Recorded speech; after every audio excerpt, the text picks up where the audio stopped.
नाज़रीन, आज हम आपको बरसगीर की खूबसूरत तरीन अदाकारा के बारे में बताएंगे। कुछ ऐसी बातें जो कि शायद आपने पहले न सुनी हो, ऐसी कहानी जो आपके होश उड़ा देगी।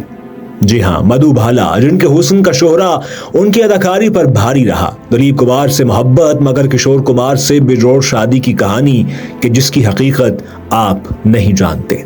अगर आप जानना चाहते हैं कि मधुबाला के साथ क्या हुआ तो हमारी आज की वीडियो एंड तक देखिएगा। अपने जमाने की मरूफ अदाकारा मधुबाला इंतहाई काबिल अदाकारा थी, लेकिन उनकी अदाकारी से ज्यादा उनकी बला की खूबसूरती का चर्चा रहा। मधुबाला इंडियन फिल्म इंडस्ट्री की सबसे बासलाहियत, वर्सेटाइल और सबसे खूबसूरत अदाकारा थी। उन्हें इंडियन फिल्म इंडस्ट्री की वीनस यानी हुस्न की देवी कहा जाता था। अपने जमाने की मशहूर अदाकारा बेगम पारा कहती थी कि कभी कभी मैं मधुबाला की एक झलक उस वक्त देख लेती थी जब वो सुबह चहलकदमी के लिए जाती थी। उनके चेहरे पर पड़ने वाली एक निगाह आपका पूरा दिन खूबसूरत बना देती थी।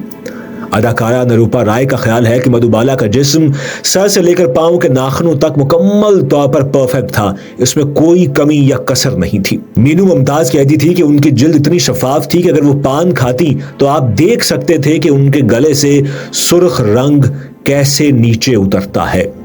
ये मशहूर है कि फिल्म रेल का डिब्बा में मधुबाला के साथ काम करने वाले शमी कपूर उन्हें देखते ही अपने डायलॉग भूल जाते थे। मशहूर सहाफी लिखते हैं कि उनकी किसी भी पिक्चर में उनकी गैर मामूली खूबसूरती के साथ इंसाफ नहीं हुआ। मधुबाला ने 9 साल की उम्र में फिल्मों में अपने करियर की इब्तिदा की। उनका असल नाम मुमताज जहां बेगम देहलवी था। देव आनंद समेत भारतीय अदाकार मधुबाला की खनकती हंसी के गर्विदा थे, लेकिन ऐसा नहीं था कि मधुबाला में कोई कमी नहीं थी। खदीजा अकबर ने मधुबाला की समाने उम्री द स्टोरी ऑफ मधुबाला में लिखा है कि अपने वालिद के साथ उनकी वफादारी, सही वक्त पर दुरुस्त फैसला न लेना और हद से ज्यादा जज्बाती तबीयत ने उनकी जिंदगी को पेचीदा बना दिया था, जिसकी वजह से उन्हें बहुत से बुरे नताइज का सामना करना पड़ा। मधुबाला का असल नाम मुमताज जहां बेगम देहलवी था। वो 14 फरवरी 1933 को दिल्ली में पैदा हुई। उन्होंने 9 साल की उम्र में अपने फिल्मी करियर का आगाज किया और उनकी पहली फिल्म बसंत थी।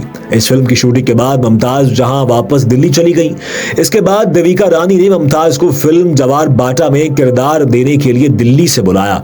इस वक्त मुंबई में सकूनत इख्तियार करने का फैसला कर चुकी थी। बहुत कम लोग ये जानते हैं कि बॉलीवुड के अलावा मधुबाला हॉलीवुड में भी काम करने वाली थी। लोग ये कहते हैं कि मुलाकात तय हो चुकी थी। इंटरनेशनल डायरेक्टर्स मधुबाला को कास्ट करने के लिए तैयार थे, लेकिन उनके वालिद ने ये कहकर पूरे मामले को खत्म कर दिया कि मधुबाला फोक और नाइफ से खाना नहीं खा सकती, इसलिए वो इस मीटिंग में नहीं जाएंगी। अगर वो चली जाती तो मधुबाला को पूरी दुनिया में पहचान मिल सकती थी। दिलीप कुमार और मधुबाला एक दूसरे से बहुत प्यार करते थे, लेकिन मधुबाला के वालिद को दिलीप कुमार का साया भी पसंद नहीं था। मधुबाला के वालिद अताउल्लाह खान ने अपनी बेटी को मुंबई के बाहर शूटिंग करने की इजाजत देने से इनकार कर दिया। उन्हें लगा कि मुंबई से बाहर जाने से मधुबाला और दिलीप कुमार के दरमियान मोहब्बत मजीद परवान चढ़ेगी, इसलिए वो इस पर राजी नहीं हुए। तब तक फिल्म की 10 दिन की शूटिंग हो चुकी थी। इसके बावजूद BR चोपड़ा ने फिल्म में मधुबाला की जगह वजंती माला को कास्ट कर लिया। वहां से दिलीप कुमार और मधुबाला की जोड़ी अलग हो गई। BR चोपड़ा ये मामला अदालत में लेकर गए, जिसकी वजह से दिलीप कुमार और मधुबाला के दरमियान इतनी तलखी बढ़ी कि उनके ताल्लुकात खराब हो गए। इख्तिलाफात की बहुत सी वजूहात रही होंगी, मगर दिलीप कुमार और मधुबाला ने कई फिल्में एक साथ की, जिनमें तराना, मुगले आजम और अमर शामिल है। अताउल्लाह खान ने दिलीप कुमार को मधुबाला से शादी करने की इजाजत नहीं दी, ये कहकर कि वो पहले अपनी बहनों की शादी करें। जब मैंने खान साहब से इस अजीबोगरीब हालत के बारे में पूछा तो उनका जवाब था कि मैं नहीं चाहता था कि मेरी बेटी दिलीप कुमार की बहनों के कपड़े धोए। दिलीप कुमार ने लिखा कि मधुबाला इस मामले में गैर जानिबदार रही और उन्होंने उनका साथ नहीं दिया, और इसी बुनियाद पर दिलीप कुमार ने उनसे शादी न करने का फैसला किया। क्या आप लोग ये जानते हैं कि मधुबाला को बचपन से ही दिल की बीमारी थी, कि वो खातून के जिन पर हर दिल रखने वाला पागल था, खुद उस खातून को दिल की बीमारी थी। उनके दिल में सुराख था और उस वक्त तक इस बीमारी का कोई इलाज नहीं आया था। बीमारी के बावजूद उन्होंने फिल्म मुगले आजम की शूटिंग मुकम्मल की। वो अपना काम बेपनाह लगन से करती थी। मुगले आजम के असिस्टेंट डायरेक्टर सुल्तान अहमद कहते हैं कि आपको फिल्म का पहला सीन याद होगा जिससे मधुबाला को मुजस्मे की तरह खड़ा किया गया था।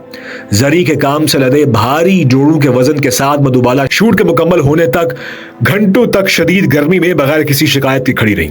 फिल्म के आखिरी सीन में मधुबाला ज्यादातर फौलाद की भारी भरकम जंजीरों में जकड़ी नजर आती है। जंजीरें इतनी भारी थी कि जब भी वो अपने पहनकर खड़ा होने की कोशिश करती, घुटनों के बल गिर जाती थी, लेकिन हिम्मत नहीं हारी और पूरी ताकत से इस काम को अंजाम दिया। उनका इलाज करने वाले मुंबई के अमराज कल्ब के माहिर डॉक्टर जाल वकील ने उन्हें खबरदार किया था कि वो बहुत ज्यादा सख्त काम न करें और फिल्मों में रक्स के मनाजिर न करें। हैरत की बात यह है कि उनके वालिद अताउल्लाह खान, जिन्होंने अपनी बेटी पर वैसे तो बहुत सी पाबंदियां लगाई, उन्हें कम फिल्में लेने पर मजबूर नहीं किया। उन पर काम का बोझ कम करने की कोई कोशिश नहीं की गई। उन्होंने फिल्म गेटवे ऑफ इंडिया और मुगल आजम के लिए रातों को भी शूटिंग की। किसी प्रोड्यूसर ने मधुबाला के काम का बोझ कम नहीं किया। रक्स, पानी में भीगना और पांव में जंजीरों के साथ चलना, मधुबाला ने सब कुछ किया। कई बार ऐसा हुआ कि वो काम करते हुए बेहोश हो जाती, लेकिन जैसे ही वो सेहतयाब होती, दोबारा काम करने लगती। मधुबाला ने अदाकार और गुलकार किशोर कुमार से शादी करने का फैसला किया, जो पहले से शादीशुदा थे।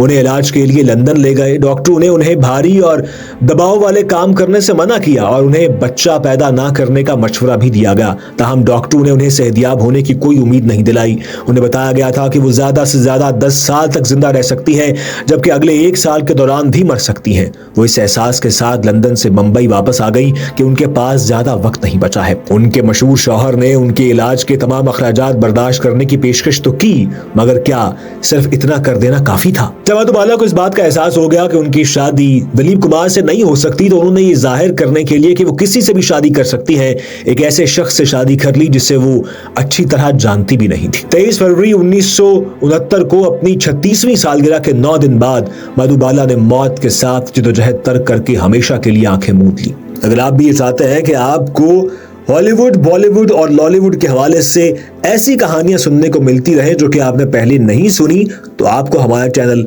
सब्सक्राइब करना पड़ेगा।